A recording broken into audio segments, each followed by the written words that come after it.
Mamlaka ya mwamini, mamlaka ya mwamini, mamlaka ya mwamini, mamlaka ya mwamini.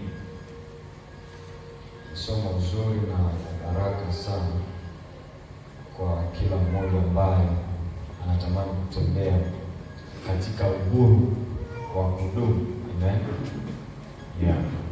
Somo la baraka kwa kila mmoja ambaye anataka kutembea katika uhuru wa kudumu mbali na uonevu wa shetani. Tutaanza kwa kutoa tafsiri kadhaa, kisha kuomba kwa ajili ya neno. Kwa hiyo naamini Bwana ameshafungua mlango tayari kujifunza.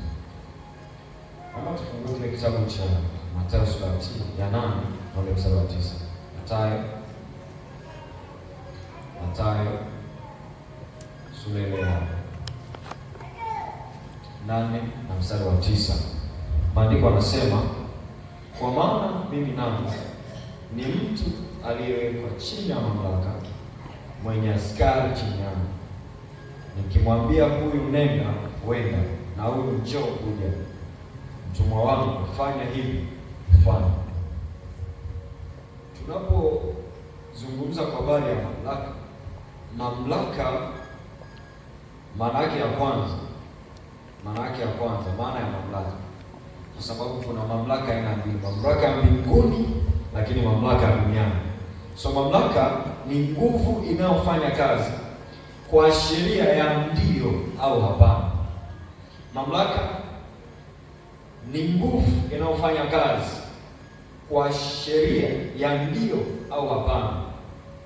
Tumesoma ile andiko la Mathayo kama andiko letu nanga kwenye upande wa kimamlaka, au tunazungumza tu mamlaka ya mwanadamu kwa ujumla, kwamba kwa maana mimi nami ni mtu aliyewekwa chini ya mamlaka, mwenye askari chini yangu. Nikimwambia huyu nenda, uenda, na huyu njoo, huja. Mtumwa wangu fanya hivi, fanya. Sasa tunapozungumza kwa habari ya mamlaka, maana yake ni nguvu inayofanya kazi kwa sheria ya ndio au hapana. Tunaposema sheria ya ndio au hapana, maana yake wewe unapenda au upendi. Ukiambiwa fanya hiki, utafanya. Ukiambiwa usifanye hiki, usifanye. Kwa mfano, tunapokuwa tunasafiri, mara nyingi tunakutana na askari barabarani. Askari anaweza kunyosha tu mkono hivi. Ule mkono ni mkono wa kimamlaka. Maana yake anamzuia mtu ambaye pengine ana makosa kwenye gari yake au kwenye chombo chake cha usafiri, ili aweze kurekebisha makosa yake wakati huo. Na mara nyingi, kwa mfano, kwa sababu kwa sasa kuna system zile ambazo zinasoma mpaka deni la mtu. Wakimwona mtu fulani anajua hii gari la deni, atasimamishwa. Sasa kinachomfanya yule mtu asimame wala si yule askari aliyefanya au namna ambavyo anaonekana ni mrefu au mfupi. Hapana, ni ile mamlaka ambayo anakuwa anapata. Na mamlaka ina utambulisho. Wale askari wanakuwa na mavazi yao maalum. Unakuta mwingine amevaa nyeupe, mwingine amevaa kama askari polisi na kadhalika. So mamlaka ni nguvu inayofanya kazi kwa sheria ya ndio au hapana. Mfano, tumeona kwenye hiki kitabu cha Mathayo, huyu mtu alikuwa ni askari ambaye yeye alikuwa ni akida wa kikosi fulani huko. Maana yake kila kikosi kilikuwa na akida, na yeye alikuwa amepewa mamlaka kwenye hao askari ambao walikuwa chini yake. Kwa alikuwa akisema fanyeni hivi, wanafanya. Kwa nini? Kwa sababu mamlaka ina tabia ya nini? Ya sheria, ya kusema hapana au ndio, kumwamuru mtu fanya hivi au usifanye hivi, na mtu anafanya kulingana na vile ambavyo anakuwa ameelekezwa kulingana na hiyo mamlaka. Kwa maana ya kwanza kabisa ya mamlaka ni kwamba ni nguvu inayofanya kazi kwa sheria ndio au hapana. Ukikatazwa juu ya jambo fulani, usifanye. Kwa nini? Kwa sababu kuna sheria pale. Kwa mfano, kuna vibao pia vinaelekezwa, labda mtu usipite hapa, fanya elfu hamsini. Ile ni mamlaka inakuwa imetoa amri au imetoa mamlaka ya kwamba mtu asipite hapa. Sheria inakuwa imewekwa pale. Haya, maana ya pili ya mamlaka. Mamlaka inatumia nguvu kulazimisha matokeo hata kama hali au watu hawataki. Mamlaka inatumia nguvu kulazimisha matokeo hata kama watu hawataki, au kama hali fulani haitaki, italazimisha matokeo. Ukiangalia kwenye maandiko, kitabu kile cha Warumi 13 mstari wa kwanza hadi wa 3. Maandiko yanasema hivi: kila mtu na aitii mamlaka iliyo kuu, kwa maana hakuna mamlaka isiyotokana na Mungu. Alafu anasema hivyo, amwasie mwenye mamlaka kushindana na agizo la Mungu, nao washindanao watajipatia hukumu, kwa maana watawalao hawatishi watu kwa sababu ya matendo mabaya. Basi mwataka msiogope mwenye mamlaka, fanya mema nao utapata sifa kwake. Sasa nimezungumza nikasema kwamba mamlaka inatumia nguvu kulazimisha matokeo hata kama hali au watu wataki.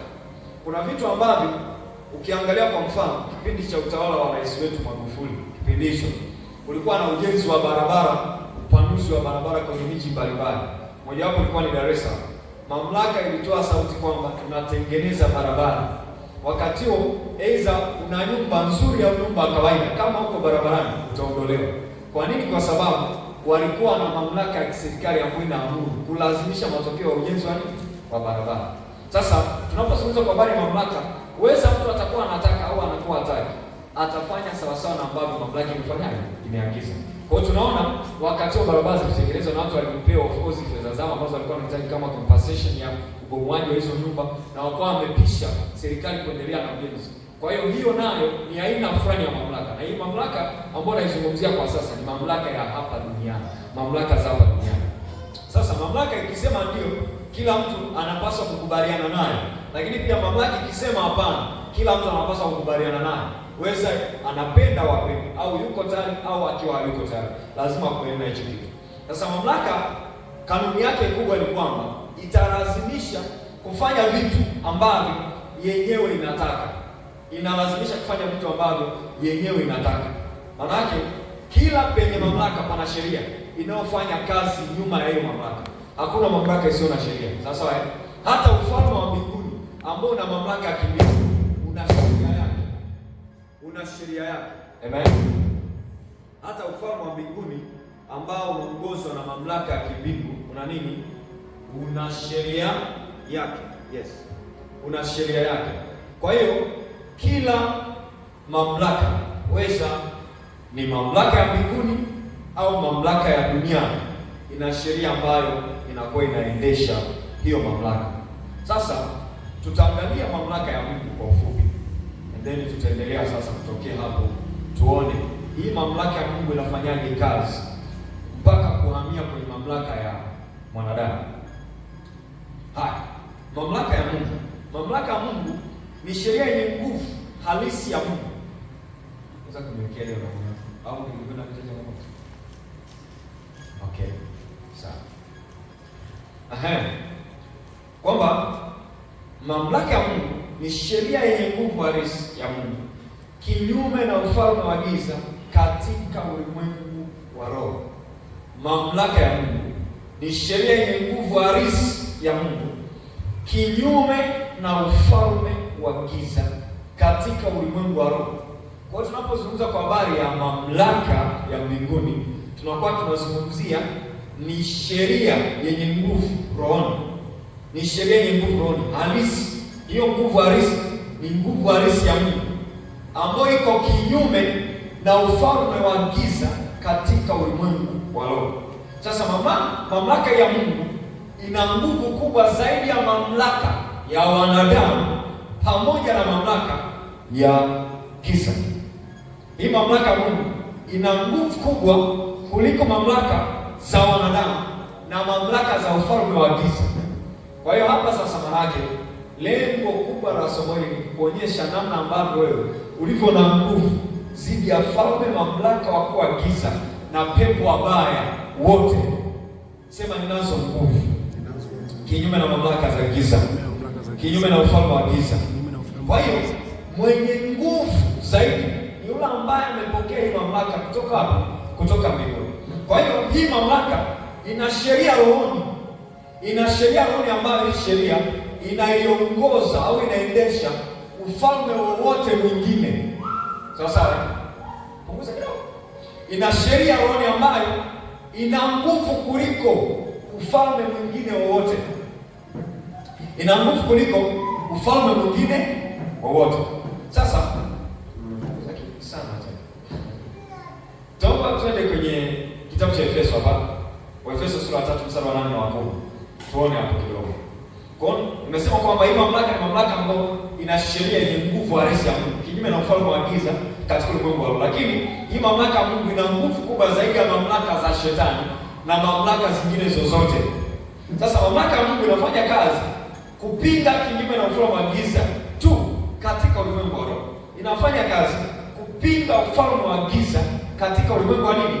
Wa roho. Sasa Efeso hii sura ya 3 mstari wa 8 mpaka mstari wa 10. Maandiko yanasema hivi: mimi niliye mdogo kuliko yeye aliye mdogo wa watakatifu wote, na nilipewa neema hii kuwahubiri mataifa utajiri wa Kristo usiopimika. Alafu anasema na kuangaza watu wote wajue habari ya madaraka ya asili hiyo, ambayo tangu zamani zote ilistirika katika Mungu aliyeviumba vitu vyote, ili sasa kwa njia ya kanisa hekima ya Mungu iliyo na namna nyingi ijulikane na falme na mamlaka katika ulimwengu wa roho.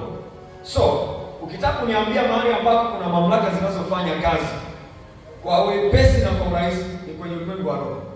Kwa nini? Kwa sababu ulimwengu wa roho ni ulimwengu ambao uko active zaidi kuliko aina ya ulimwengu wowote unaofahamu. Hivi tunavyoviona huku nje vinaendelea ni matokeo ya vitu ambavyo vimekuwa programmed rohoni. Sawa sawa, eh? Kwa hiyo hapa Paulo anajaribu kuzungumza kwa habari ya namna ambavyo ulimwengu wa roho unaweza ukaprogram vitu vikatokea mwilini huko. Ndio maana niliposoma andiko la kitabu cha Daniel sura ya 4 na ule mstari wa 17, naomba tusome hapo mstari wa 16 na mstari wa 17, nilijifunza kitu kwamba Mungu anaweza kutumia mamlaka yake rohoni kuamua hata namna ya uongozi uwe hapa duniani, ikiwa tu hawa watu ambao wamepewa hiyo mamlaka watachukua nafasi kuweza kufanya kama ambavyo Mungu anataka wafanye. Ukisoma mstari wa 16 anasema moyo wake ubadilike, usiwe moyo wa binadamu, na pewe moyo wa mnyama, nyakati 7 zipite juu yake.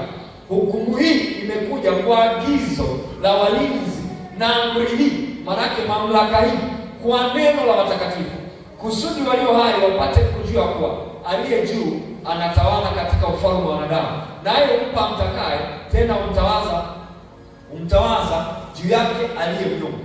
Kwa hiyo tunaona sasa Mungu anajaribu kuzungumza kupitia ili andiko kwamba Mungu anaweza kumweka mtu akiwa ameamua yeye kutokea roho. Kwa nini? Kwa sababu anao mamlaka ya kufanya hivyo, na hakuna mtu ambaye anaweza kuzuia hiyo mamlaka ya Mungu kuweza kufanya kazi kwenye ulimwengu wa roho kuja kwenye ulimwengu wa nini? Wa mwili. Sasa hakuna upatano, andika hii sentence. Hakuna upatano kati ya ufalme wa giza na ufalme wa Mungu katika ulimwengu wa roho. Sawa sawa, eh? Hakuna upatano kati ya ufalme wa giza na ufalme wa nuru katika ulimwengu wa roho. Kwa hiyo hatuna upatano wa ufalme wa giza kwenye ulimwengu wa roho. Hatuna upatano kati ya ufalme wa Mungu ambao ni ufalme wa nuru na ufalme wa giza katika ulimwengu wa roho. Kwa sababu rohoni kuna aina mbili ya falme. Kuna ufalme wa giza rohoni na ufalme wa nuru rohoni. Wale wa nuru rohoni wanatawala katika ulimwengu wa nuru, lakini wale wa giza rohoni pia nao wanatawala vile vile. Sasa sisi ambao tuna nuru, maandiko anasema kitabu kile cha Yohana sura ya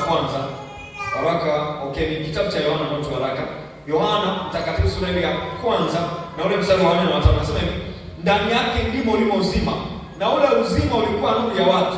Alafu anasema nayo nuru yang'aa gizani, wala giza halikuiweza, wala giza halikuiweza. Maana yake sisi ambao tumebeba nuru, sisi ambao ni wa ufalme wa nuru, tuna mamlaka kubwa zaidi kuliko wale wa ufalme wa nini? Wa giza.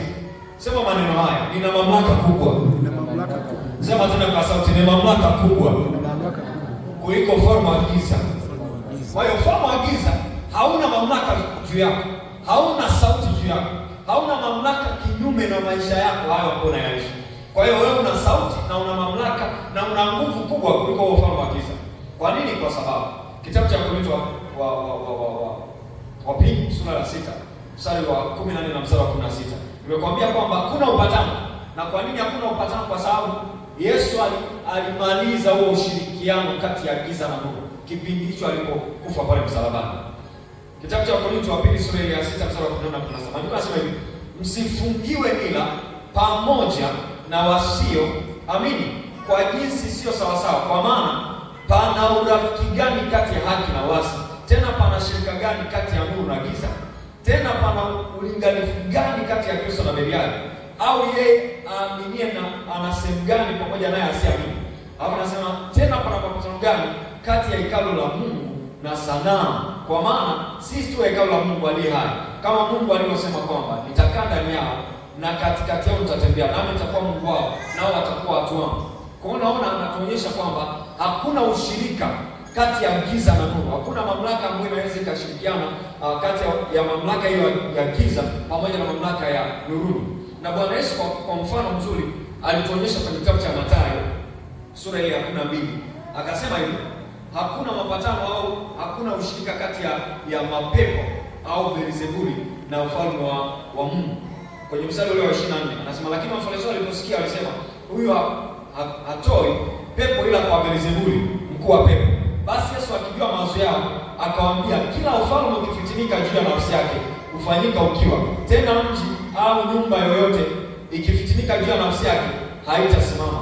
Na shetani akimtoa shetani akifitinika juu ya nafsi yake, basi ufalme wake utasimamaje? Na anasema pia, nami nikitoa pepo kwa Beelzebuli, je, wana wenu watoa kwa nani? Kwa sababu hiyo hao ndio wanaohukumu. Lakini mimi nikitoa pepo kwa Roho wa Mungu, ufalme wa Mungu umekwisha kuajilia. Kwa hiyo anajaribu kuonyesha kwamba sisi watoto wa nuruni hatuna ushirika na giza katika ulimwengu wa roho au katika ulimwengu wa mwili. Na nikupe tofauti kidogo, tukiwa tunaangalia ulimwengu wa roho jinsi ulivyo, tukiwa tunaangalia ulimwengu wa roho, andika tu ulimwengu wa roho, alafu tuangalie kidogo kwa habari ya ulimwengu wa roho. Sasa tunapozungumza kwa habari ya ulimwengu wa roho, ulimwengu wa roho ni eneo halisi rohoni kama kiwakilishi cha ulimwengu wa mwili. Ni eneo halisi rohoni kama kiwakilishi cha ulimwengu huu wa mwili. Ulimwengu wa roho ni eneo halisi rohoni kama kiwakilishi cha ulimwengu wa mwili. Lakini pia ulimwengu wa roho ni taswira ya ulimwengu halisi wa mwili. Ulimwengu wa roho ni taswira ya ulimwengu halisi wa mwili.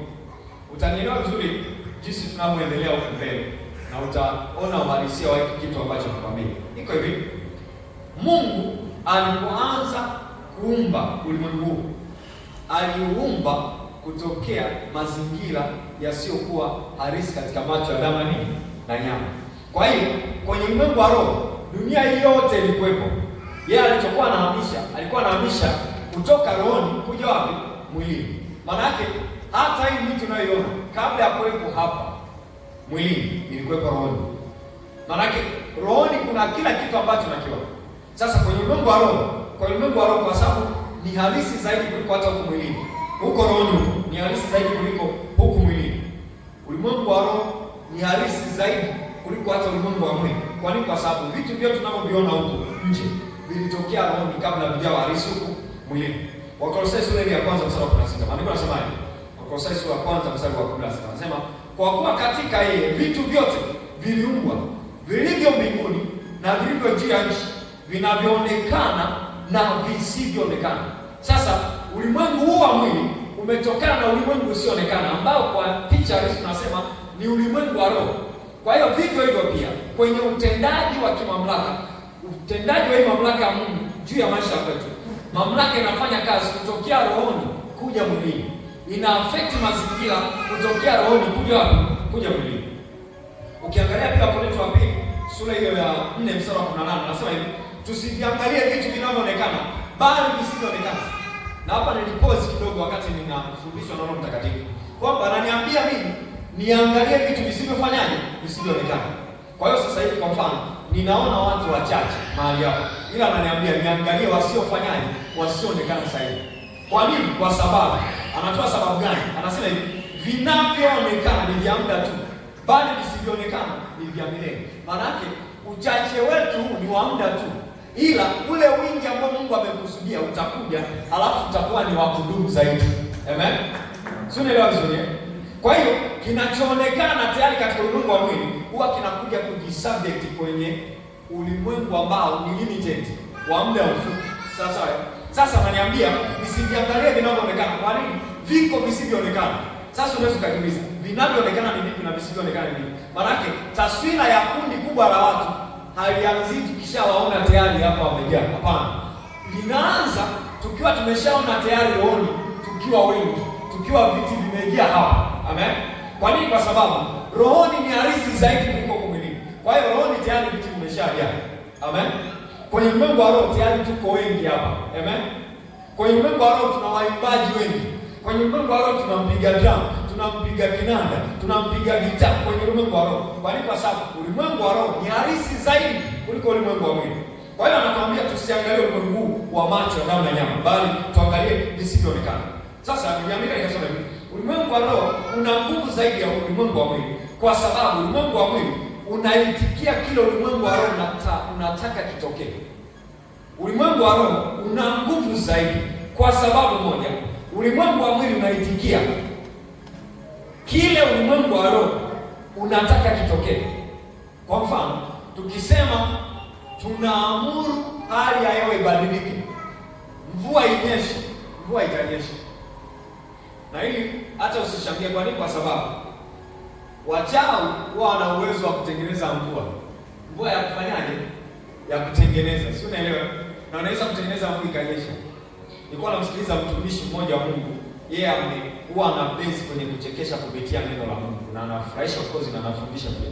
Lakini anatoa ushuhuda wake, kitu gani kilimfanya mpaka akaokoka akamwamini Kristo.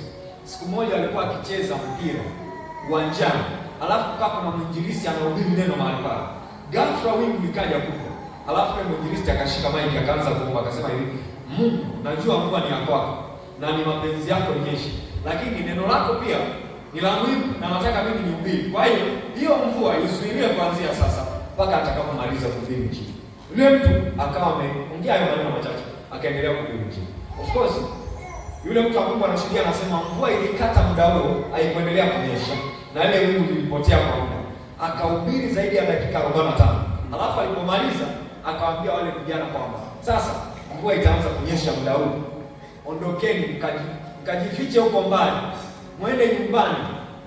Ndani ya dakika chache wingu lilirudi vile vile ilivyokuwa baada ya yeye kuhubiri mtumishi wa Mungu. Alafu mvua ikanyesha. Kwa watu wanasema imenyesha 3,000. Siku hiyo ilinyesha 10,000. Naelewa? Lakini nikwambie nini kilichofanya mvua ikaitikia kwenye ulimwengu wa mwili? Ni kwa sababu yule mtu wa Mungu hakuwa anaongea maneno matupu. Alikuwa anaongea maneno yenye nguvu hapa rohoni, yanayoamuru ulimwengu wa roho uitikie kila anachokisema kwenye ulimwengu wa nini? Wa mwili. Tunaelewa vizuri? Kwa hiyo ulimwengu wa mwili uliitikia kila alichokisema kutokea rohoni kwamba mvua inyeshe ikanyesha, mvua isinyeshe ikaacha kunyesha. Kwani haya matukio hayaje kutokea kwenye Biblia? Kuna mtu ambaye alizuia mvua. Yaani sinaona mvua inanyesha mpaka sometimes mnakeleka, si ndio? Kuna mtu aliyewahi kuzuia miaka mingapi? 3. Kwa neno lake miaka 3 mvua ikanyamaza. Haikunyesha. Na akaja akaiamuru tena baada ya kupita hiyo miaka 3 ikanyesha tena. Tuangalie hapo ili tuthibitishe ushuhuda kwamba pengine unaweza kusema ni uongo, ni kweli. Mimi nilikuwepo kwa sababu ninaniamini neno kana kwamba limetokea leo tu. Sawa sawa Haya. Wafalme wa kwanza sura ya 16 mstari wa kwanza. Andiko sema ndipo neno la Bwana likamjia Yeo mwana wa nani juu ya Baasha. Okay? Twende sura ya 17. Basi Elia Mtishbi wa wageni wa Gileadi akamwambia hapo, kama Bwana Mungu wa Israeli aishi, ambaye ninasimama mbele zake, hakutakuwa na umande wala mvua miaka hii ila kwa neno langu. Alafu anasema neno la Bwana likamjia kusema, ondoka hapa, geuka uende upande wa mashariki, ujifiche karibu na kijito cha Kerisi kinachokabili Yordani. Kwa hiyo wakati huo alitabiri kwamba mvua itanyesha. Na kweli miaka 3 yote mvua ikinyesha. Kwa nini? Kwa sababu hakuwa anazungumza maneno matupu. Alikuwa anazungumza maneno yenye mamlaka roho. Maneno ambayo akisema kitu kinakuwa roho. Na ndio maana wakati mwingine tunakufundisha kwamba kwa makini na maneno yako unapoyatamka. Kwa nini? Kwa sababu unapotamka hata kama ni kwa masiao, rohoni tayari unaomba vitu. Rohoni tayari unatengeneza vitu. Tuko pamoja. Jifunze kujitamkia vizuri kwenye maisha yako. Amen. Kwa nini? Kwa sababu maneno ya muamini yana mamlaka, yana nguvu ya kuumba vitu rohoni vikatokea mwilini. Amen. Kwa hiyo Mungu ana nguvu zaidi kama ambavyo tunafikiria. Sasa angalia waraka wa 3 wa Yohana sura ile ya kwanza, of course ina sura moja tu na ule mstari wa pili. Waraka wa tatu yaona sura ya kwanza mstari wa pili. Maana nasema mpenzi, naomba ufanikiwe katika mambo yako yote na kuwa na afya yako kama vile roho yako ifanikiwavyo. Kama vile roho yako ifanikiwavyo. Maana yake tunaangalia sasa. Kumbe ili nifanikiwe mwilini, ninapaswa nifanikie zaidi wapi? Rohoni. Sawa sawa. Ili nifanikiwe wapi? Mwilini, napaswa ndio nifanikiwe wapi? Rohoni zaidi. Kwa hiyo tunapoona mafanikio ya nje huko. Naona kama natumia nguvu sana. Hiyo itakuwa na nguvu zaidi. Mike. Okay. Sawa. Kwa hiyo kama ninataka mafanikio ya kama nataka mafanikio ya mwilini, ninapaswa nifanikiwe kwanza wapi? Rohoni. Ndio maana wala ambao wanataka kufanya kazi kwa wepesi zaidi, lazima spendi masaa 3 kwanza rohoni. Sawa? Kwenye kuomba. Alafu akienda nje, mambo yanaenda vizuri. Kwa nini? Kwa sababu alitengeneza mafanikio kwanza kwenye ulimwengu wa roho. Hiyo ndio kanuni ya kawaida kabisa. Ukitaka mafanikio, ukitaka ustawi. Tuko pamoja watu wa Mungu. Tuna nguvu nyingi ambazo zinatusupport. Nguvu ya kwanza ni maombi. Lakini nguvu ya pili ni imani yako. Unapomwamini Mungu kwenye hayo ambayo amekwambia ufanye. Lakini nguvu ya tatu ni neno la Mungu. Tuko pamoja hivi. Hizi ni nguvu ambazo rohoni zinafanya kazi kwa kushirikiana. Zinafanya kazi kwa kushirikiana. Halafu zinaleta matokeo sawa sawa. Kwa hiyo aliposema mpenzi, naomba ufanikiwe katika mambo yako yote, alimaanisha kwamba kama unafanikiwa roho, ndivyo utakaofanikiwa katika mambo yako yote huko nje. Kwa hiyo mafanikio yetu yanaamuliwa na mafanikio ya rohoni. Mafanikio yetu ya mwili yanaamuliwa na mafanikio yetu ya ulimwengu wa wapi? Wa rohoni. Sasa kwenye ulimwengu wa roho kuna watoto wako. Kama una struggle kupata watoto kwenye ndoa, kwenye familia yako, hakikisha unawaomba kutokea rohoni. Kwa nini? Kwa sababu rohoni tayari kuna watoto. Kwenye ulimwengu wa roho kuna utajiri wako. Kwenye ulimwengu wa roho kuna baraka zako. Kwenye ulimwengu wa roho kuna ndoa yako ya baraka. Lakini pia kwenye ulimwengu wa roho kuna aina yote ya maisha unayoyatamani kuyapata. Kwa nini? Kwa sababu tayari Mungu alishaamuru hivyo vitu rohoni kwanza kabla ya kuvileta wapi? Kabla ya kuvileta mwilini. Kwa hiyo kuna ulimwengu wa roho gizani, lakini pia kuna ulimwengu wa roho nuruni. Sasa sisi ambao tunaokoka tunaoperate kutokea kwenye mamlaka katika ulimwengu wa roho nuruni, kuleta kwenye ulimwengu wa nuru mwilini. Sawa sawa. Na ndio maana kwenye kitabu kile cha Efeso sura ya 2 mstari wa kwanza mpaka mstari wa 6 maandiko yanasema hivi: nanyi mlikuwa wafu kwa sababu ya makosa ya dhambi zenu ambazo mlienenda zamani, mliziendea zamani kwa kuifuata kawaida ya ulimwengu na kwa kumfuata mfalme wa uwezo wa anga, roho yule atendai kazi sasa katika wana wa kuasi, ambao zamani sisi sote nasi tulienenda katikati yao katika tamaa za mwili. Katika tamaa za mwili yetu tulipoyatimiza mapenzi ya mwili na ya nia. Tukawa na tabia yetu watoto wa hasira kama hao wengine. Lakini Mungu kwa kuwa ni Mungu wa rehema, kwa mapenzi yake makuu aliyotupenda, hata wakati ule tulipokuwa wafu kwa sababu ya makosa yetu, alituhuisha pamoja na Kristo. Yaani tumeokolewa kwa neema, akatufufua. Sasa angalia hapa, nataka kuone kitu hapa. Anasema akatufufua pamoja naye, akatuketisha pamoja naye katika ulimwengu wa roho katika Kristo Yesu. Kwa hiyo wewe umeketi ndio mwilini, ila roho umeketi kwenye kiti cha Kristo Yesu. Umeketi upande wa Kristo Yesu wa kuume kwenye ulimwengu wa roho. Maana yake hata operation yako ya mambo yote hapa roho, hapa mwilini, una operate kutokea juu. Ndio maana sisi huwa hatuombi kutokea chini kwenda juu. Tunaombea kutokea juu kuja chini. Maana yake hapa nitakuthibitishia kwa andiko moja tu. Kitabu cha Mathayo sura ile ya 16. Nafikiri mstari wa 19. Mathayo 16 mstari wa 19. Anasemaje? Anasema hivi, 16:19. Anasema hivi: lolote utakalolifunga wapi? Mbinguni. Sawa sawa. 19. Nami ninakupa wewe funguo za ufalme wa mbinguni. Na lolote utakalolifunga duniani litakuwa limefungwa mbinguni. Na lolote utakalolifungua duniani litakuwa limefunguliwa mbinguni. Maana yake sisi tuko tunaoperate kutokea juu kuja chini. Tunaoperate pande zote mbili, mbinguni na duniani. Tunachokifunga, kwa mfano, moja kati ya kitu ambacho niliogopa, Mungu aliachilia mamlaka hiyo kwa sisi mitume, sisi manabii, sisi wachungaji, wainjilisti, ni kwenye kitabu cha Yohana. Mimi naliheshimu neno kuliko kitu chochote ambacho wewe unakiheshimu. Yohana sura ile ya 20 na ule mstari wa 23. Anasemaje? Anasema hivi: wowote mtakaoondolea dhambi watakuwa wameondolewa, na wowote mtakaowafungia dhambi watakuwa wamefanyaje? Wamefungiwa. Haya aliyoyasema Bwana Yesu hakuyasema akiwa anamwambia mtu wa mbinguni, hapana. Alikuwa anamwambia mtu wa duniani. Kwa nini? Kwa sababu aliweka hiyo mamlaka ndani yake, ambapo anaweza akaitumia kuamuru vitu kutokea hapa duniani kama ambavyo anataka vitokee yeye kwa mamlaka yake. Ndio maana kuna baadhi ya watumishi wa Mungu basi kucheza nao kabisa. Akikwambia hutazaa. Na sio kwamba labda ni makosa mbele za Mungu, amefanya makosa, hapana. Anajaribu kuadabisha. Sawa. Tunakumbuka wakati Daudi amecheza, amemsifu Bwana, karibia mavazi akataka kumvuka pale. Alafu yule mke wake ambaye alikuwa anaitwa Mikali, si ndio? Akasema, yaani wewe ulikuwa unacheza kama mwewe. Na nafikiri kuna baadhi yenu mtumishi wa Mungu wakati anakosa sifa hapa, mlikuwa mnashangaa kiwaambia kwamba tuchanganyikiwe kidogo mbele za Bwana.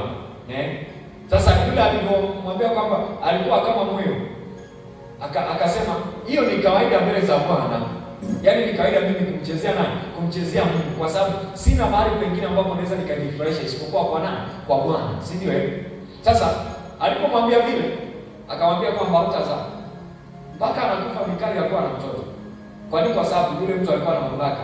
Yaani alichokuwa anaweza kukiamua duniani kilikuwa kinaamuliwa kutokea mbinguni, kadiri ya mamlaka iliyo juu yake. Sasa tunaona sasa kwamba ulimwengu wa roho na mamlaka juu ya ulimwengu wa giza na ufalme wa giza, kutokea rohoni huko kuja mwilini. Unaweza ukaamuru hata ukiwa nyumbani kwako kwamba mtaamuru au katika anga hii mchawi hata katisha, na itakuwa hivyo miaka yote. Hautasikia mtoto ameumwa, ameanguka ghafla, au umepata changamoto fulani kwa ghafla. Kwa nini? Kwa sababu unayo hiyo mamlaka ya kuamuru hivyo vitu vifanyaje? Vitokee.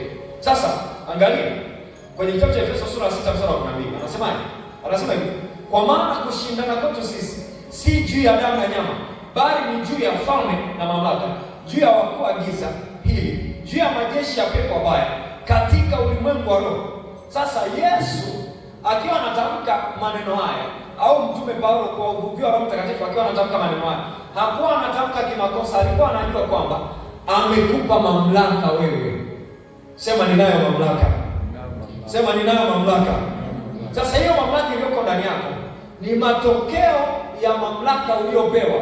Is a delegation of authority. Yaani Mungu alikugawia mamlaka, amekupa hiyo mamlaka. Yesu Kristo amekupa hiyo mamlaka. Sasa ili uweze kuwa na matokeo katika ulimwengu wa roho, lazima uwe mtu wa rohoni, ili kuhusisha utendaji wa ulimwengu wa roho katika ulimwengu wa mwili. Kwa hiyo uwe na nguvu rohoni, lazima uwe mtu ambaye unaishi rohoni zaidi. Watu ambao wanaenenda kwa jinsi ya roho ni watu wanaweza kuoperate sehemu zote mbili, rohoni na mwilini. Wanaweza kuoperate vitu wanavyotaka vitokee mwilini, vinatokea. Siku moja nilikuwa nasikiliza shuhuda wa mtumishi mmoja wa Mungu. Unajua kuna muda naposema kwa habari ya watumishi wa Mungu, hawa huwa ni masihi wa Bwana na kuna mamlaka ambayo anakuwa amepewa. Sasa huyu mtu wa Mungu alikuwa ameoa, ana mke wake vizuri. Sasa mke wake akawa na dharau. Unajua kuna namna unaweza mkapishana kwenye ndoa. Kikozi Waswahili wanasema vikombe vinapokaa kwenye kabati pamoja lazima viungane, yani utatoa kimoja utasikia kimegonga kingine kadhalika. So kwenye ndoa pia iko hivyo. Sasa yule mke wa mtumishi wa Mungu alikuwa hajatambua nafasi ya mume wake kama mtumishi wa Mungu. Yaani kwa najua tu mume wangu basi naweza nikafanya chochote. Naweza nikagoma kufanya chochote ninachotaka nifanye na nifanye chochote. So hiyo siku akawa na bishara. Akasema kwani utanifanya nini? Wewe si ni mtu wa kawaida tu. Sisi utanifanya nini hiyo? Kama hiyo mimba hiyo inatoka. Baada ya dakika kama 15 hivi akaanza kuona damu. Si alianza kulia. Mume wangu, nisamehe. Akaanza kuomba msamaha. Kaambia sawa. Basi na nyamazishie kama. Kwa kwanza hiyo siku mke alipoheshimu mtumishi wa Mungu, yaani alimheshimu mume wake kama mtumishi wa Mungu, hakumwonyeshea tena dharau. Kwa nini? Alikuwa ajui mamlaka ambayo amepewa. Hawa ndio watu ukisikiliza shuhuda zao wanakuja kwamba akiwa yuko ndani watu wanakuja kuiba, geti linajifungua lenyewe. Alafu anaambiwa ingieni sasa. Ingieni. Na anashindwa kuingia. Kwa nini? Kwa sababu mahali pale ameamuru vitu viendeshwe namna anavyotaka yeye. Kwa hiyo hata wewe unayo mamlaka ndani yako, na unaweza ukaiomba mbele za Mungu hapa, Bwana, nilikuwa sijui namna ya operate. Na hapa sasa usije tu kavuka mipaka, kwa sababu wengine Mungu anajua wengine pia hawezi kuwapa mamlaka hiyo, au hawezi kuwapa mamlaka kubwa, kwa sababu anajua kiwapa anaweza kutumia vibaya. Si unaelewa? Yaani tunafanya labda ibada hapa, na shangaa tunakuta mtu fulani simama hapa alafu chini. Kwa hiyo yeye anafurahi kwa sababu mamlaka anayo, lakini hiyo ni kuvuka mipaka. Kwa hiyo lazima pia uwe na nini? Na mipaka. Hii mamlaka, nikwambie mtu wa Mungu, inafanya kazi usipokuwa na mashaka ndani yako. Mungu aondoe mashaka ndani yako katika jina la Yesu, na kuonyesha uhalisi wa utendaji wa hii nguvu katika jina la Yesu.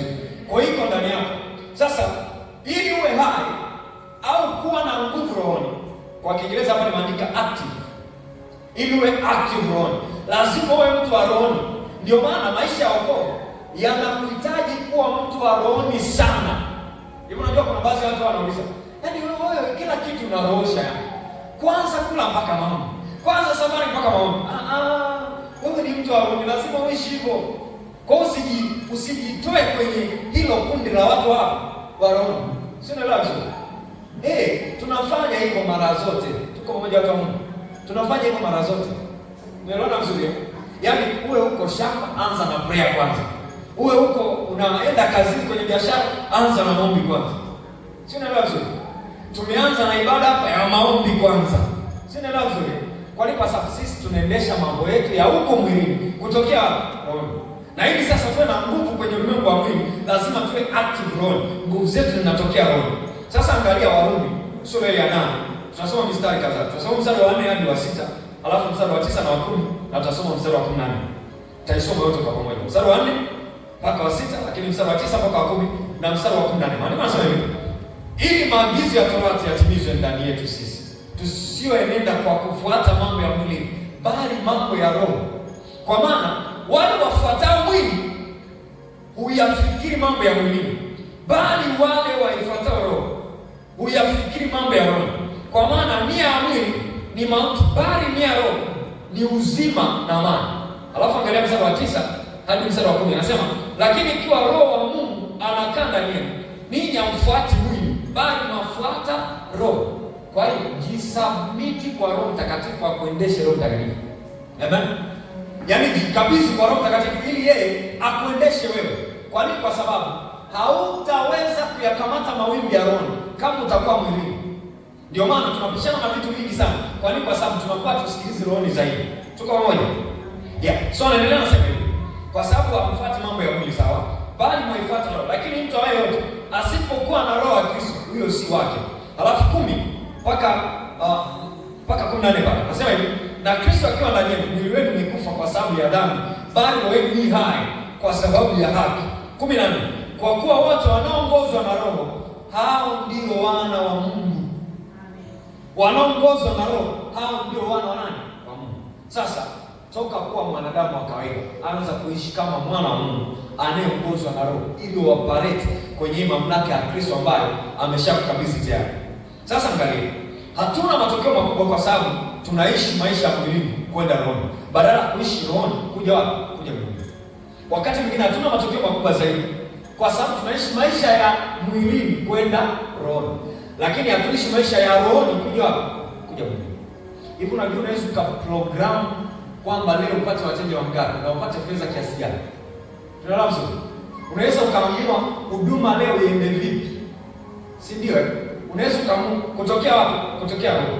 Sasa watu hatuishi rohoni sana, ndio maana hatuna matokeo wapi?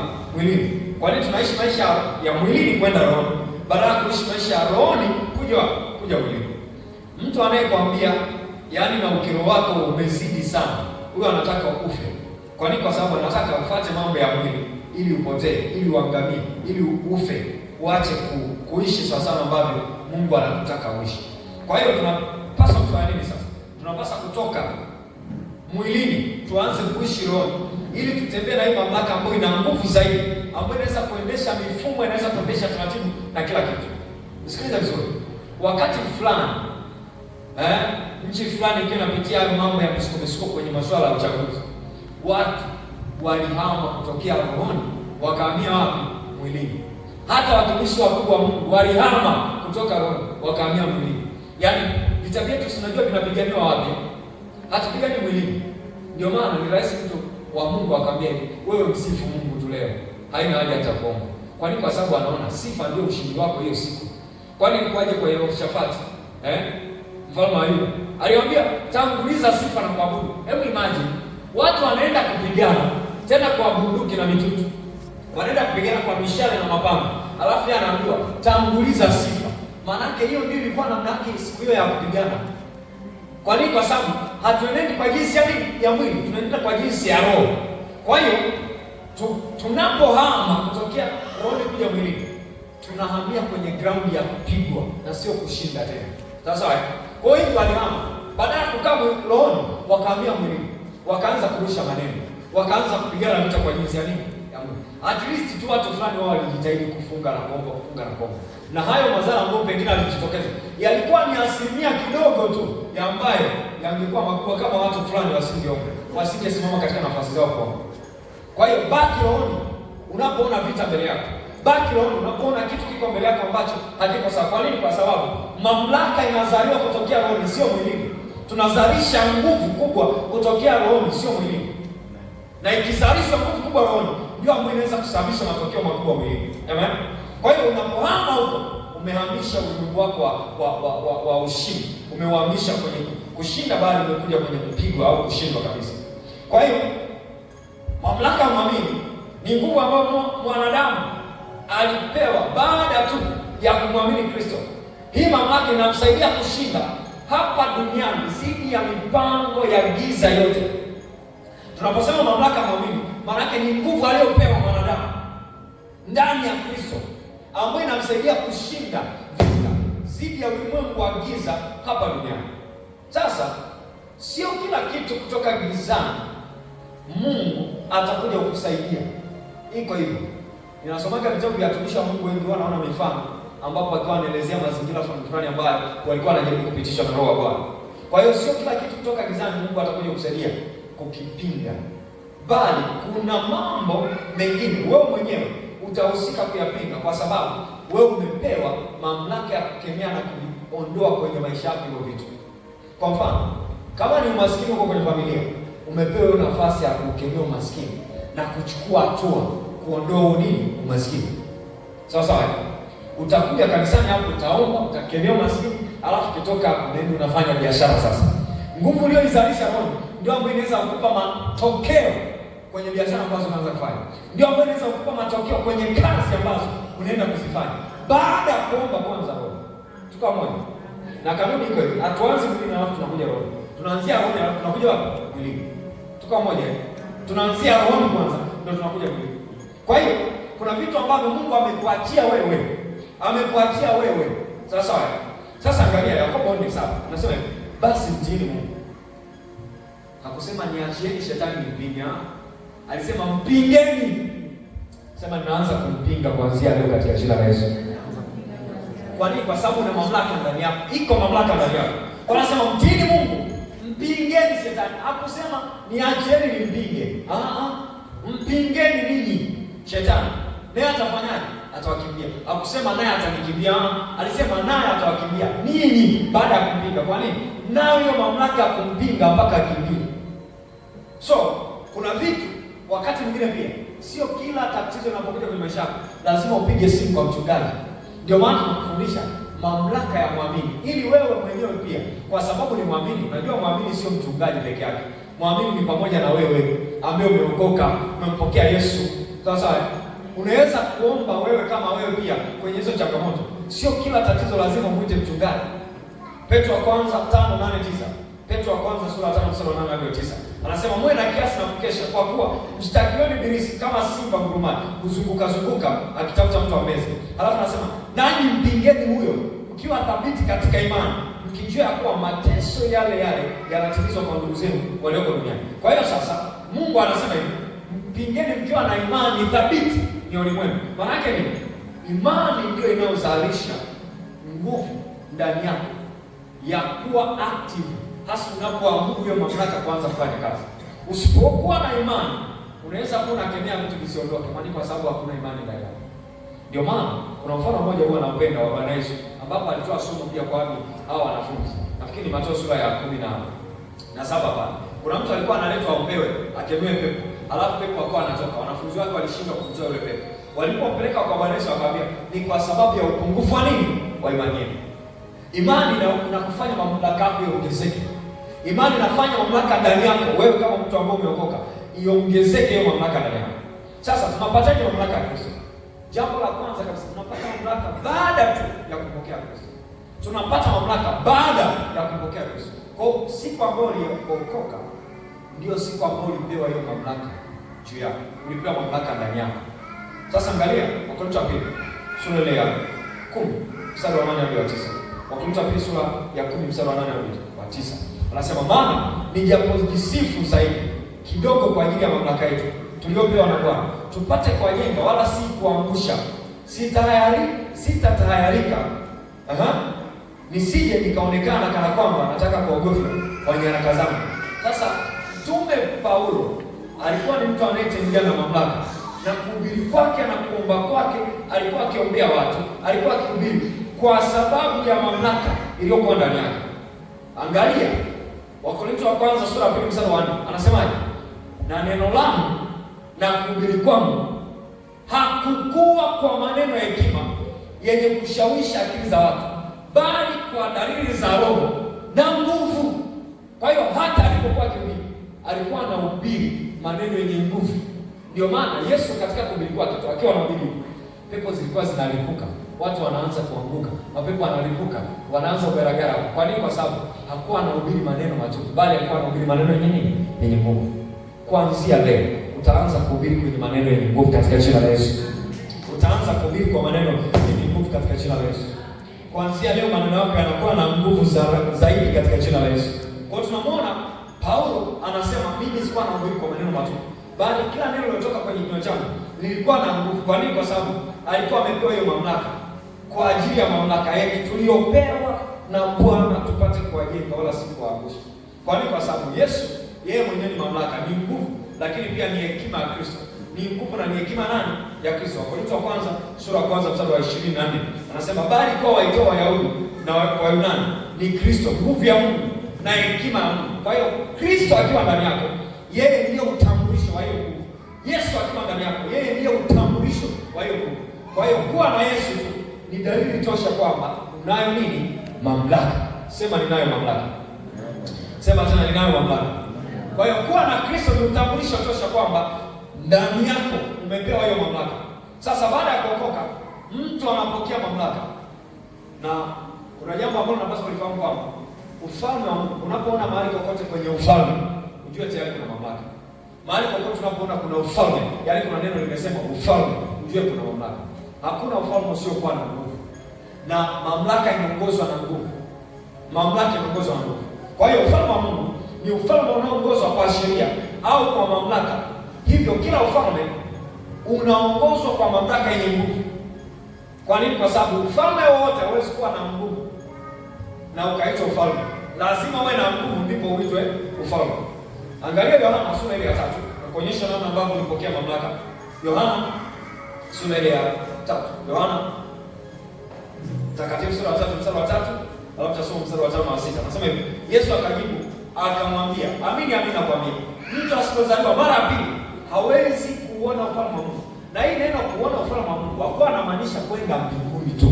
Alikuwa anamaanisha kwanza kutembea katika mamlaka ya Kristo, mtu akiwa wapi? Hapa duniani. Kuna siku nitakufundisha kwa habari ya ufalme wa mbinguni ili uone. Kwa sababu watu wanafikiri kwamba labda ufalme wa mbinguni kwenda tu mbinguni. Hapana. Sawa. Ufalme wa mbinguni ni pamoja na kuanza kuishi mamlaka ya Mungu ukiwa wapi? Hapa duniani. Unaanza kutembea katika hiyo mamlaka. Kwa moja.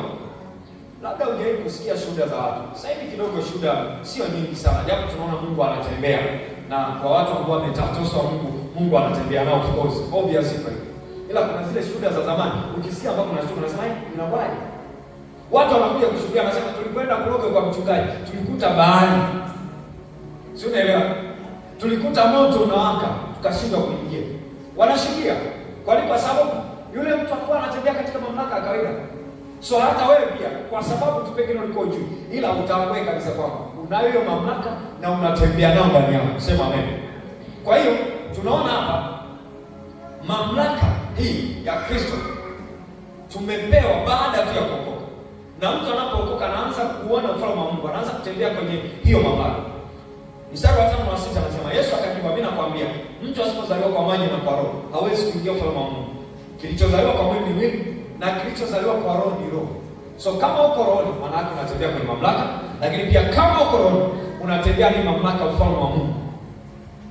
Sasa mpaka uzaliwa mara pili ndio unaweza kuwa nayo hiyo mamlaka ya ufalme wa Mungu dhidi ya ufalme wa giza.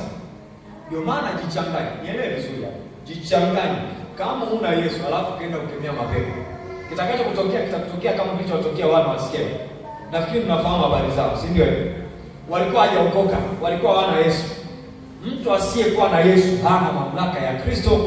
Tuko pamoja? Mtu asiyekuwa na Yesu hana mamlaka nani? Ya Kristo. Hana huo uwezo wa kuyakemea mapepo yakatoka.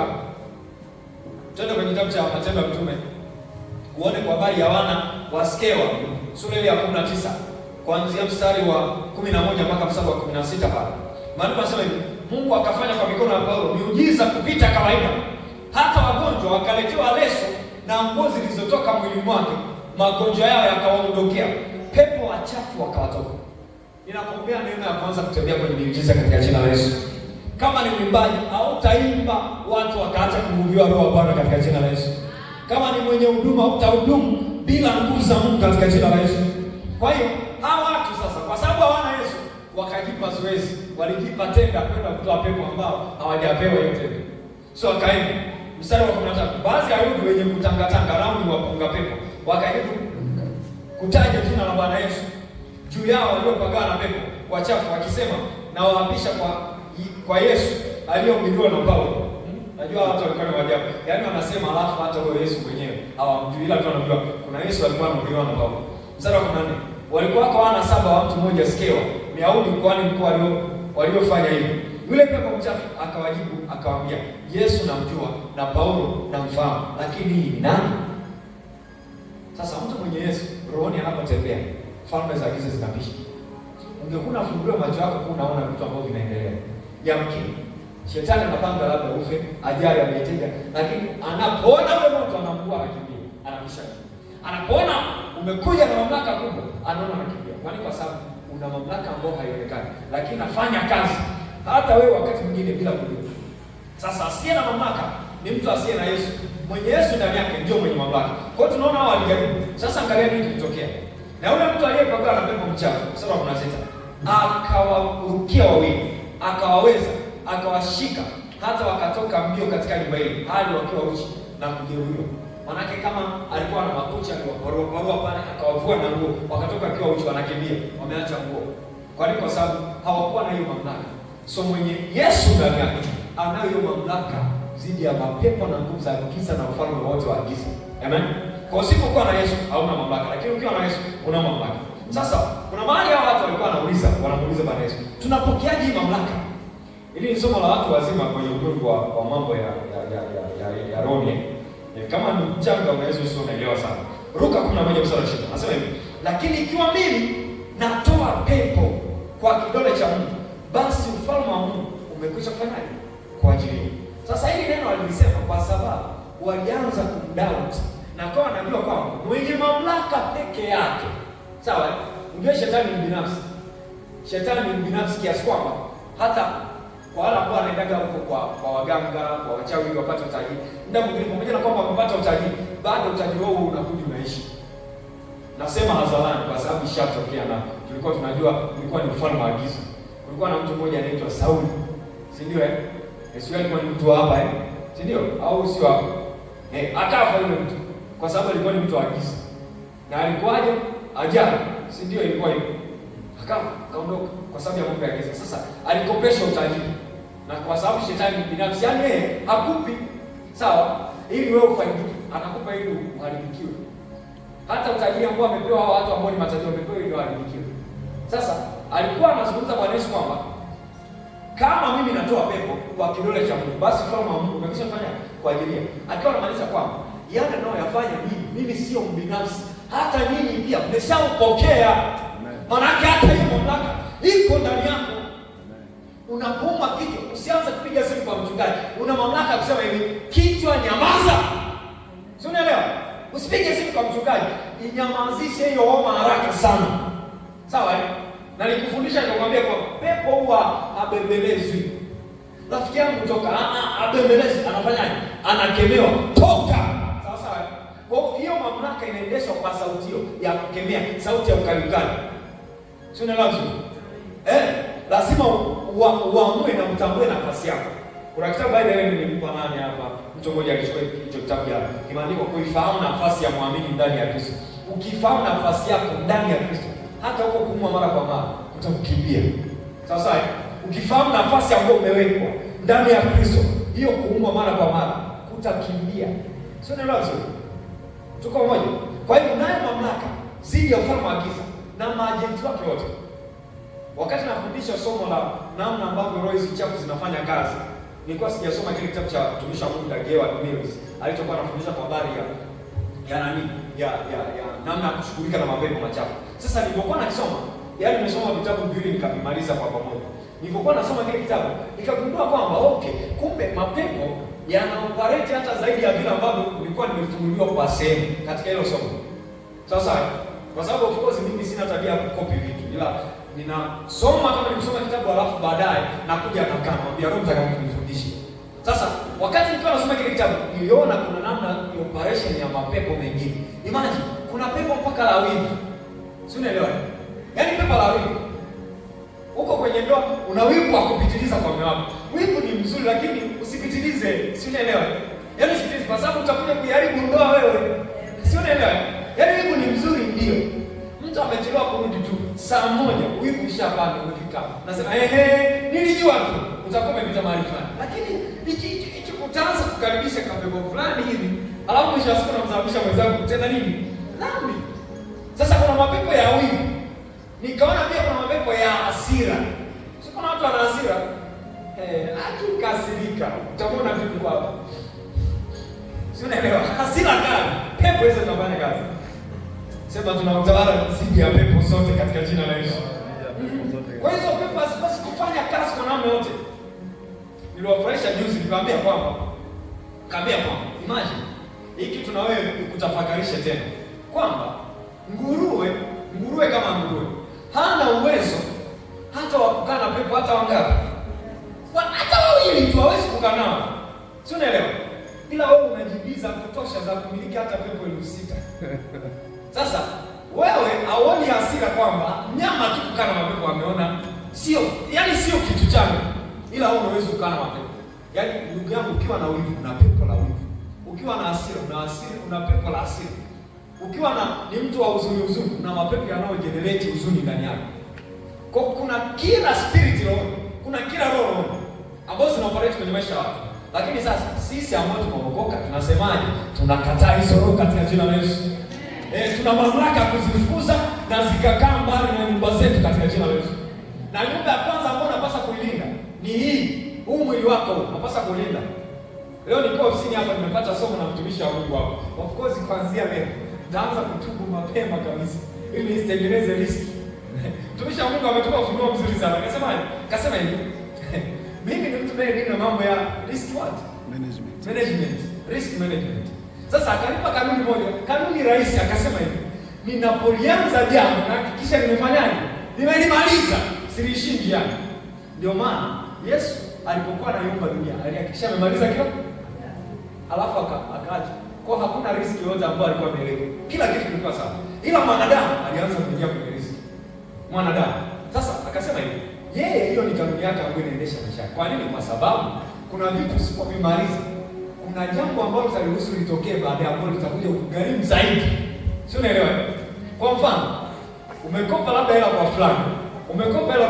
Na kwa fulani. Alafu wote wamekutafuta sana. Na mwingine upokei simu zao. Haya, hujamalizana nao, si ndio? Umeacha kumalizana nao, inaanza kupiga namba. Utapokea. Huwezi kupokea. Sasa umejiwekea riski ya kuwa mtu ambaye ni mtumwa kwenye huo ufanye. Sema nakataa utumwa katika jina la Yesu. Nakataa utumwa katika jina la Yesu. Sasa eneo moja hapo ambalo linakutoa kwenye utumwa ni kuwa na haya maarifa ya kwamba unayo mamlaka juu ya hizi pepo zote. Sasa una mamlaka zidi ya ufalme wa giza wote. Tuko moja. Kwa hiyo usitembee kwa kuogopa. Neno usiogope. Baba alisema vizuri siku moja hapa, nikamsikia na mimi nikaenda nikathibitisha. Mimi ni mtafiti wa kozi, nikisikia kitu naenda kufanya utafiti. Sawa sawa. Sasa hii nakuongezea leo. Hata kama baba useme, mimi nafanyaje? Nakuongezea leo. Sawa sawa. Biblia yangu hapa inasema hivyo. Ila neno usiogope nimetaja mara 300 na ngapi? 65, si ndio? Mara 365. Maana yake kila siku una usiogope hii ambayo inatosha kuongoza hiyo siku kwenye mambo yote ambayo unaogopa. Naelewa vizuri?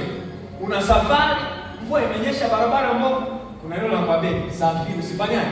Usiogope. Sasa ulipata hasara miaka 2 iliyopita, biashara imekuja. Hiyo siku unalo neno lazima usiogope kufanya biashara tena. Ulilima ukapata hasara kwenye kilimo, lakini una neno kila siku unakwambia usiogope, songa mbele. Na mimi nakwambia usiogope, songa mbele.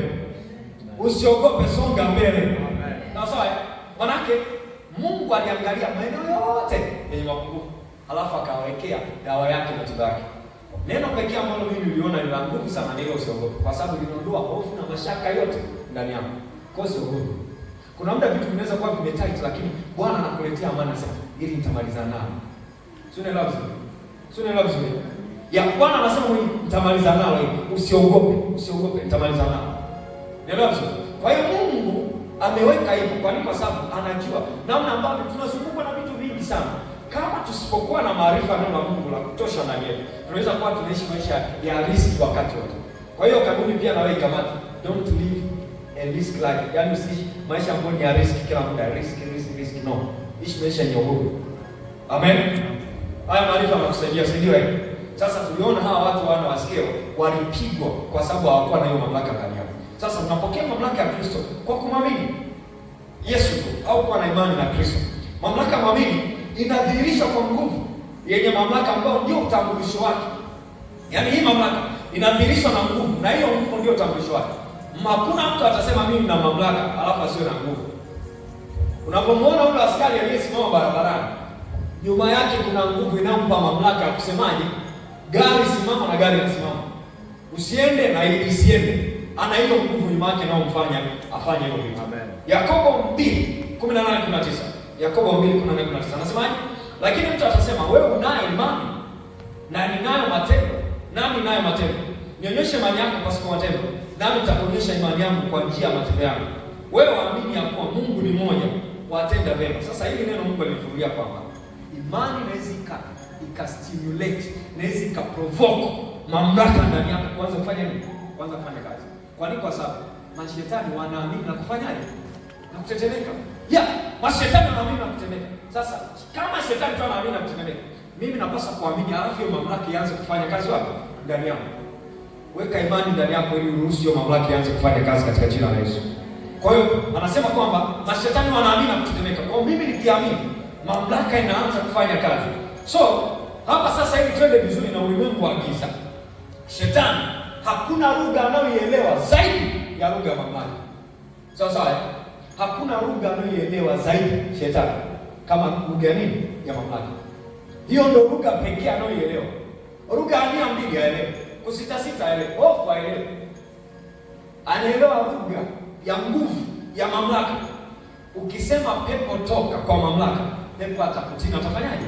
Ataondoka mahali hapo ambapo alikuwa amepakalia, atakimbia. Kwa nini? Kwa sababu hiyo ndio nguvu pekee anayoielewa. Anaelewa lugha ya Mungu. Sasa angalia Luka sura ya 6. Anasema hivi, mshangoka washika wote, wakasemezana wakisema, ni neno gani hili? Maana awaamuru pepo wachafu kwa uweza na nguvu, nao hutoka. So lugha pekee waliokuwa wakielewa pepo, walikuwa wakielewa lugha yenye mamlaka na nguvu inaowatoa ndani ya miili ya watu. Matendo ya Mitume 16:18 anasema akafanya hayo siku nyingi, lakini Paulo akasikitika, akageuka akamwambia yule pepo, na kuamuru kwa jina la Yesu Kristo, mtoke huyu. Akamtoka saa ile. Sasa nikufundishe kitu kidogo hapa kwamba umepata changamoto, mtoto ameumwa, halafu unaanza kubalika, unaanza kupata wasiwasi, na ile tatizo inawezekana linaanza kukaa kwa muda mrefu. Mungu alinifundisha kitu kimoja kizuri sana kwamba tatizo ambalo shetani amelileta likiwa dogo, usipolishughulikia wakati likiwa dogo hapa, huwa linakuja linakuwa kubwa zaidi, alafu najikuta umetumia gharama kubwa zaidi kuliona. Kuna watoto ambao wanazaliwa na matatizo ya kutokuongea vizuri. Ile tatizo huwa ukiweza kulishughulikia mapema, mtoto akiwa na zero age, zero mpaka miaka kadhaa hapo, ambapo kusini miaka 2-3 hapo, ukiweza kushughulikana ndani ya miaka 2-3 hapo inakuwa linaisha. Ile ukisubiri anaweza akaenda 5, 6, 7 mpaka 8 ndio anakuja kupona. Kuna mtoto ambaye by the way namshukuru Mungu kwa sababu alitumia kumponya yule mtoto. Yuko pale Mwanza. Nimekutana naye anatoka tu ndani kwenye kinywa chake, maji yanatoka muda wote. Halafu wakati huo hawezi hata kuongea. Yaani hata ile kusema hawezi. Anaongea hawezi kuongea. Sasa niliweka kambi wiki nzima. Nikawa naomba na yule mtoto wiki nzima pale kwa yule mzee. Omba baadaye Mungu akamsaidia akafunguka. So alianza kujifunza taratibu kuongea, kuongea mpaka sasa hivi anaongea vizuri. Na yuko darasa nafikiri la 3. Yuko darasa la 3. Kwa hiyo ni jambo ambalo wewe lilikuwa ni dogo, kama angeweza kulishughulikia mapema, hata mtoto asingekuwa nao mpaka umri ambao alikuwa nao. Nimekuta akiwa na miaka nafikiri 6. Yuko nao ile tatizo. So ni kitu ambacho by the way kwa namna kawaida shetani anaweza kaanza na kitu kidogo, ila wewe usipokuwa na ule kutambua hiyo pepo, usipokuwa na hiyo discerning of the spirit, ukatambua kwamba hili ni pepo liko ndani yako, unaweza ukakaa muda mrefu. Kwa angalia sana matatizo yoyote ambayo yanakuwa ni madogo ya kawaida, shughulika nao mapema. Mtu anaanza kuumwa tu kwa anasoma shule huko, alafu naangalia. Mzee mmoja pia alipoteza maana hivyo, akacheza naye kwenye hao mazingira. Alikamleta kwetu, tulimwambia of course siku moja sasa kikatokea nini, baadaye wakaanza kwenda ufalme wa giza. Walipoenda ufalme wa giza, mtoto akafa na alikuwa yuko form 6. Kwa sababu tu ya uzembe huo. Kwani kwa sababu tatizo lilianza muda mrefu, lakini akawa hajajua namna ambavyo ya kusolve. Kwa hiyo wakati wowote, kwa sababu unayo mamlaka, shughulika na hiyo changamoto kabla haijakuwa. Kwani kwa sababu Mungu ameshakupa mamlaka. Iko ndani yako hiyo mamlaka.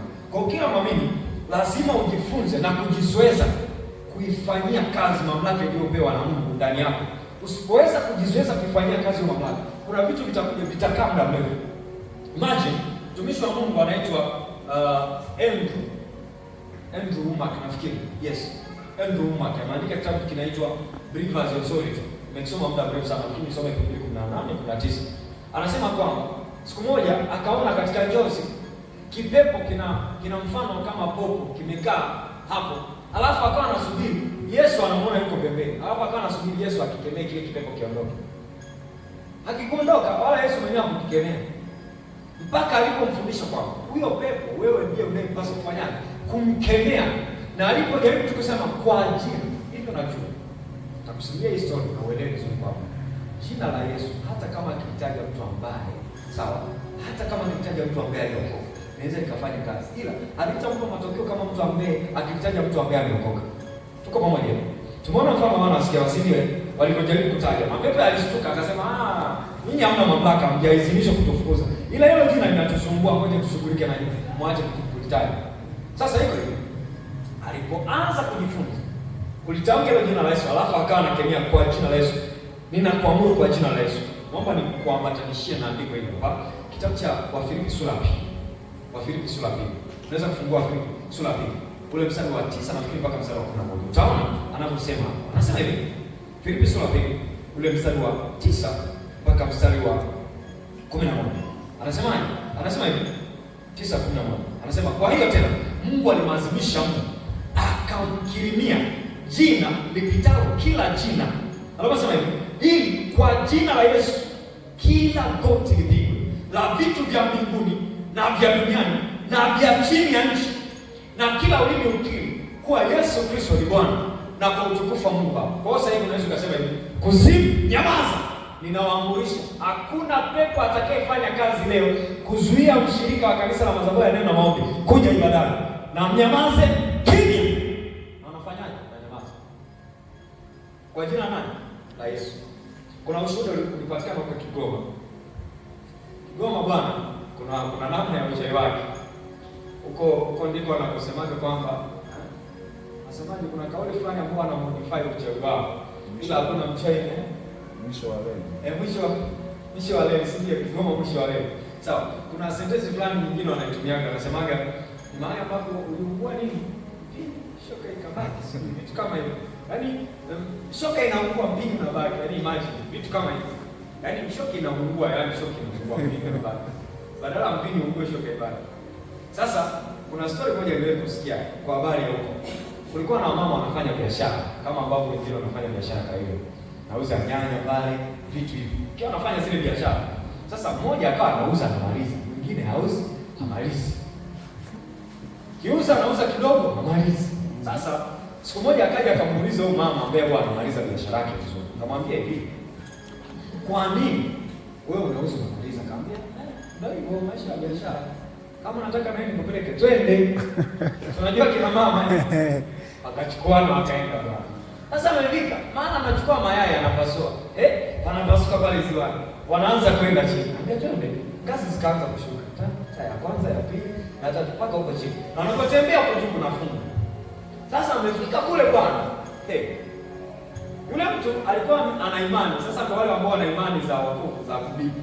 Yaani Jumapili moja yuko kanisani. Zinapita wiki 3 hajaja. Wiki yani anakuja. Ila ana yale maombi pia anasusanya nyumbani akiwa anataka kulala.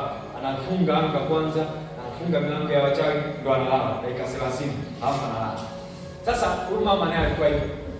Wakafika kule bwana. Wale watu walianza kupiga makofi. Wanashangilia kwanza, umetuletea mtu wetu. Sasa kumbe alikuwa ajui wakati akiwa anataja hivyo huko duniani kwa jina la Yesu, huwa anauliza mapepo kule. Iko hivi.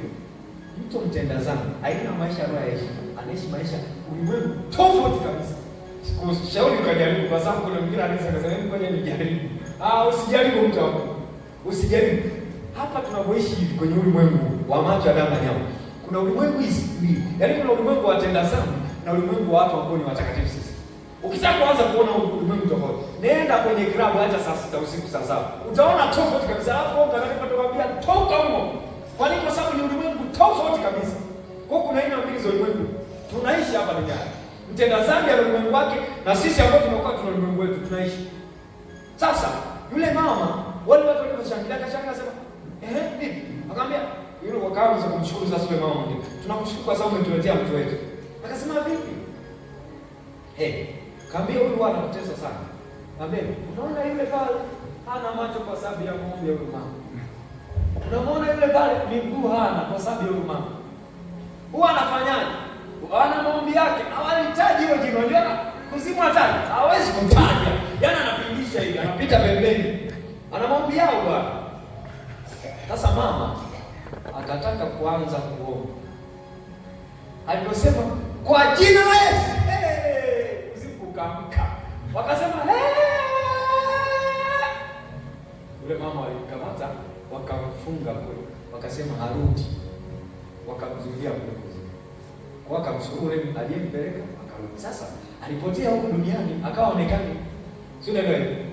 Ndio maana kuna watu pia hapa duniani wanapotea. Na issue mfano kama issue zinazoitwa ambush ni kawaida kule. Kuna maeneo ni kawaida. Mfano Shinyanga mtu anapotea miezi miwili yaonekana.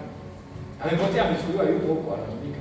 Na kuna maeneo kabisa mfano Simiyu kule Simiyu kuna hayo maeneo. Nilikuwa nasikiliza siku moja mtu anatoa ushuhuda. Kuna hayo maeneo. Yaani mtu anaweza kwenda kabisa na baskeli akaenda akapata akazama huko. Kijiji chao usiku ni mchana ni usiku. Yaani wao sio naelewa. Sasa yule mama alipopotea wakaanza kuuliza mama fulani kwa mama fulani hapo. Okay, sasa siku moja bwana kwa sababu huyu mama naye hakutunza siri. Siku moja akaongea na mume wake akamwambia basi sawa. Naomba nipeleke mke wangu aliko. So akashuka na yule baba. Sasa yule baba alifika kule naye. Anataka kufanya makosa yale yale ya kuitaja jina la nani? La Yesu. Wakamwambia unataka na ubaki kama mke wako. Yule mtu aliondoka. Kaondoka, karudi. Aliporudi duniani akaokoka. Seriously, alikuwa ni baba mlei. Ila mke wake alikuwa ameshampoteza hivyo. Sasa Siri ya hawa watu ambao wanafungwa hivi, Yesu atakaporudi atawaokoa, sawa? Kwa hiyo ila anapitia tu mateso kwa muda huo akiwa amefungwa, kwa sababu kuna roho ambao wanafungwa kuzimu, ila ni roho ambazo zilikuwa zinapaswa ziende wapi? Mbinguni. Sawa. Sasa nimekuonyesha huo mfano kwa nini? Kwa sababu tuna aina mbili ya ulimwengu ambao unafanya kazi. Usipotambua mamlaka uliopewa na Kristo, unaweza ukaishi kwa kuteseka sana hapa duniani na ukawa unaendeshwa hata na hizi spirits bila hata wewe kujua. Sasa hiyo mamlaka jifunze na ujizoeze kuitumia. Kwa jina la Yesu nimebeba nguvu na nimebeba mamlaka. Ukitamka wakati wote inafanya kazi. So unapoomba tamka jina la Yesu. Unapoomba omba kwa jina la Yesu. Unapoombea mambo yako omba kwa jina la Yesu. Hasa sasa wakati ambao unataka kufanyia kazi mamlaka yako ambayo Mungu amekupa. Jina la Yesu linafaa sana. Maana anasema kwamba hakuna jina tuliopewa isipokuwa jina la nani? La Yesu. Hilo ndio linalotupasa sisi kukula kwao. Kwa wakati wowote tumia hilo jina kufanyia kazi kwenye maeneo mbalimbali. Kwa hiyo usitegemee mchungaji kuombea kila wakati. Tegemea mamlaka ambayo Yesu amefanyaje? Amekupa na ameachana nayo. Mathayo sura 28 mstari wa 18 mpaka 20. Mathayo 28:18 mpaka 20. Anasemaje? Yesu akaja akasema nao, akamwambia, nimepewa mamlaka yote mbinguni na duniani. Basi nendeni mkawafanye mataifa yote kuwa wanafunzi wangu, mkiwabatiza kwa jina la Baba na la Mwana na Roho Mtakatifu, na kuwafundisha kuyashika yote niliyowaamuru ninyi. Na tazama, mimi nipo pamoja nanyi siku zote hata ukamilifu wa dahari. Kwa hiyo unawaza Yesu yuko pamoja na wewe. Amen. Usiwaze unapotembea Yesu yuko pamoja na wewe na mamlaka inafanya kazi pamoja na wewe. Luka 10:19 anasemaje kwa Kiswahili? Tazama nawapa amri ya kukanyaga nyoka na nguvu zote za yule adui, wala hakuna kitu kitakachofanya kitakachowazuru. So na mamlaka. Kwa hiyo nikuongezee ujasiri, usiogope mchawi. Sio ndio? Mimi wanasema kwenye mtaa wangu, kwa mfano pale nilipo sasa hivi kwenye kale kama mtaa, mimi ndio mwenyekiti wao. Sawa. Mimi ndio mwenyekiti wao. Amen. Kwa hiyo nikiamua kufunga hiyo siku mikutano isiendelee, haiendelee. Nikiamua nifunge wasibuki hawaruki. Sawa. Yeah. Nimeona kwenye ulimwengu wa roho. Kwa sababu si mgeni bali lazima nijitambulishe. Na nimeshajitambulisha tayari. Mamlaka inaanza kufanya kazi. Sema amen. Kwa hiyo wewe una mamlaka kubwa kuliko wachawi, mapepo, nguvu za giza. Na mtu ambaye upasi kumwogopa kabisa ni mchawi, anayetumia matunguli, anayetumia vibuyu visivyokuwa na uhai, visivyokuwa na uzima. Una mamlaka juu yako. Nasi tunatamka kwenye ulimwengu wa roho, hakuna mamlaka itakayoishinda madhabahu hii katika jina la Yesu. Hakuna mamlaka giza itakayotushinda katika jina la Yesu. Tuna mamlaka kubwa. Sasa niwekee kwa Kiingereza. Anasema hivi: Behold, I have given you authority and power. Mamlaka na nini? Na nguvu.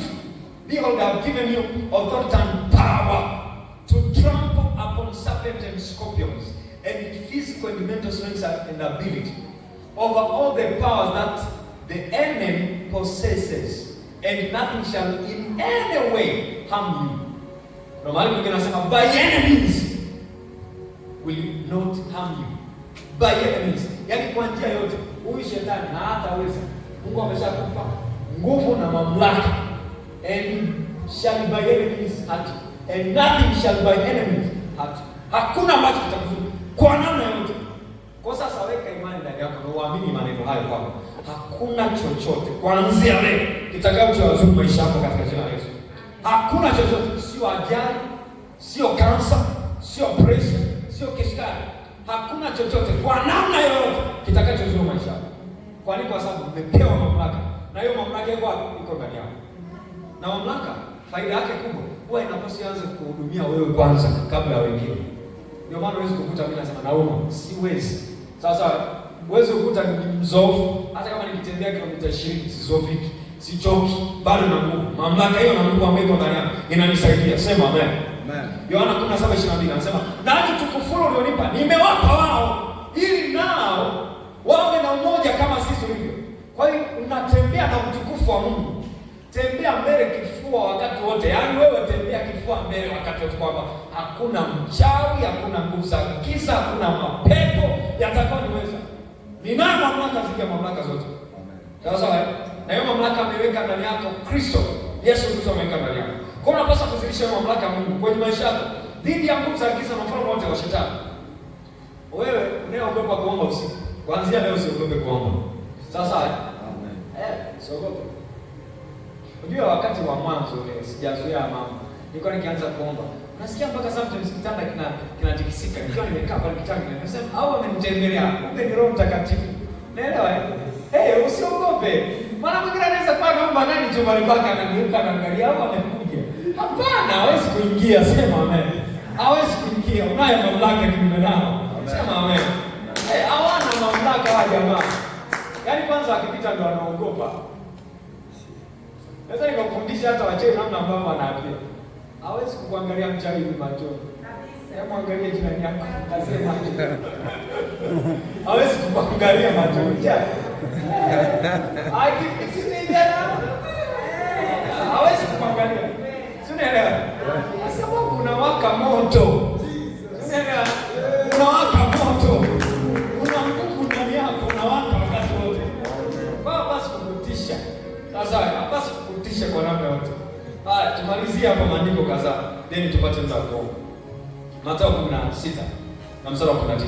Anasema nami nakupa wewe funguo za ufalme wa mbinguni. Na lolote utakalofunga duniani litakuwa limefungwa mbinguni. Lolote utakalolifungua duniani litakuwa limefunguliwa mbinguni. Maana yake nguvu ni ufunguo mmojawapo wa ufalme wa mbinguni. Nguvu za Mungu ni ufalme mmojawapo au mamlaka hii ni ufunguo mmojawapo unaofanya kazi pamoja na ufalme wa mbinguni hapa duniani. So na yoyote aliyokoka anao ufunguo huko ndani yake. Mathayo 18 mstari wa 18 anasemaje? Amina ambieni, yoyote atakayofunga duniani yatakuwa yamefungwa mbinguni, na yoyote atakayofungua duniani yatakuwa yamefunguliwa mbinguni. Ni andiko lile lakini kwenye mstari tofauti na sura tofauti. Kwa kazi na watu kwa kufanyia kazi hayo ambayo umejifunza. Hayo ambayo umejifunza kwa habari ya ufalme wa giza. Sasa tumalizie na Waefeso sura ile ya pili pamoja na Wakolosai. Tuanzie Wakolosai kwanza. Sura ya kwanza na ule mstari wa 15 mpaka mstari wa 23. Nasema hivi. Naye ni mfano wa Mungu asiyeonekana, mstari wa kwanza, wa viumbe vyote. Kwa kuwa katika yeye vitu vyote viliumbwa, vilivyo mbinguni na vilivyo juu ya nchi, vinavyoonekana na visivyoonekana, ikiwa ni vitu vya enzi na usultani na enzi na mamlaka. Vitu vyote viliumbwa kwa njia na kwa ajili yake.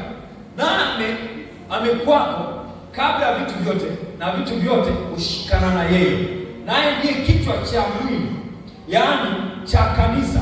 Naye ni mwanzo na mzaliwa wa kwanza katika wafu, ili kwamba awe mtangulizi katika vyote.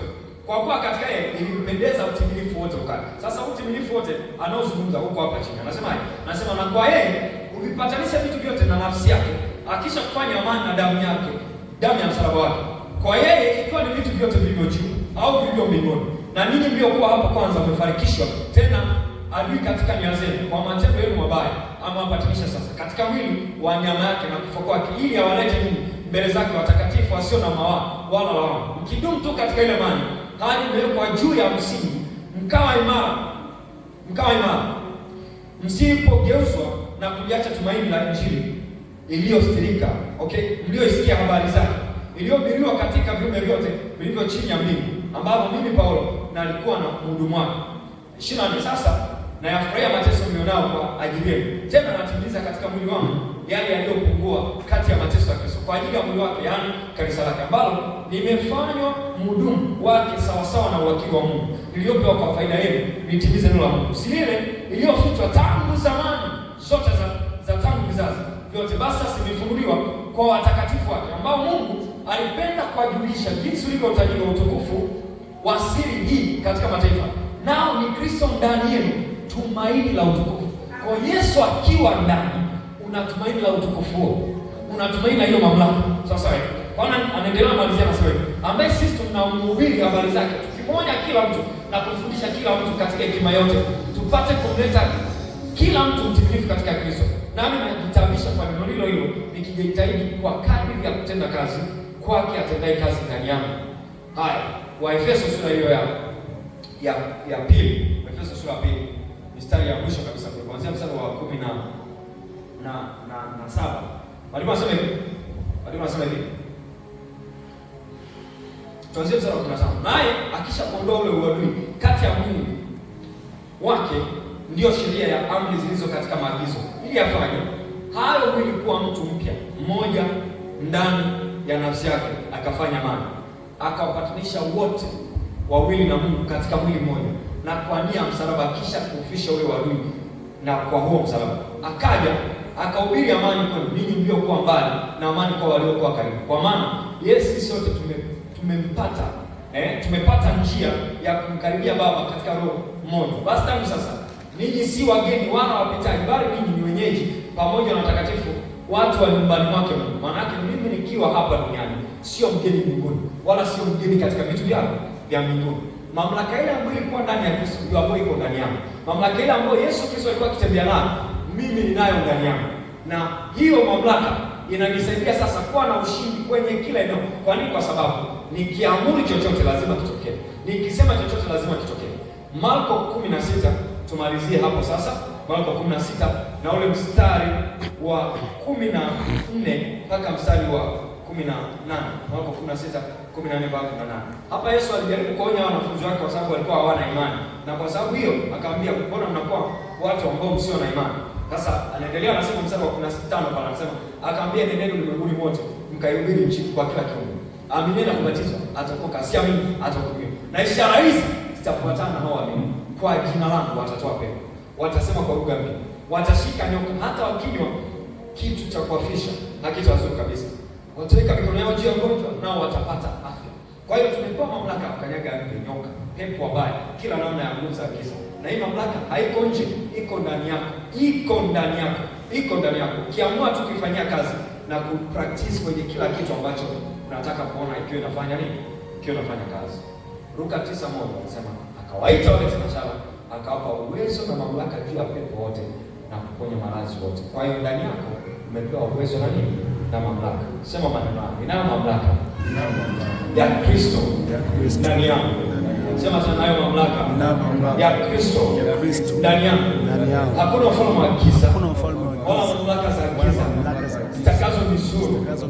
Nge na nyoka nitawakanyaga kwa miguu yangu, kwa mamlaka niliyopewa na Yesu. Hakuna ufalme wa giza utakaoshinda na kufanikiwa juu ya maisha yangu. Hakuna ufalme wa giza utakaozuia mapenzi ya Mungu kutimia mahali hapa nilipo, kwenye huduma, kwenye biashara, kwenye kazi zote zinazozifanya katika jina la Yesu. Naweza kuendelea kumshukuru Bwana kwa hilo. Alafu kaombe hiyo mamlaka ianze kufanya kazi ndani yako.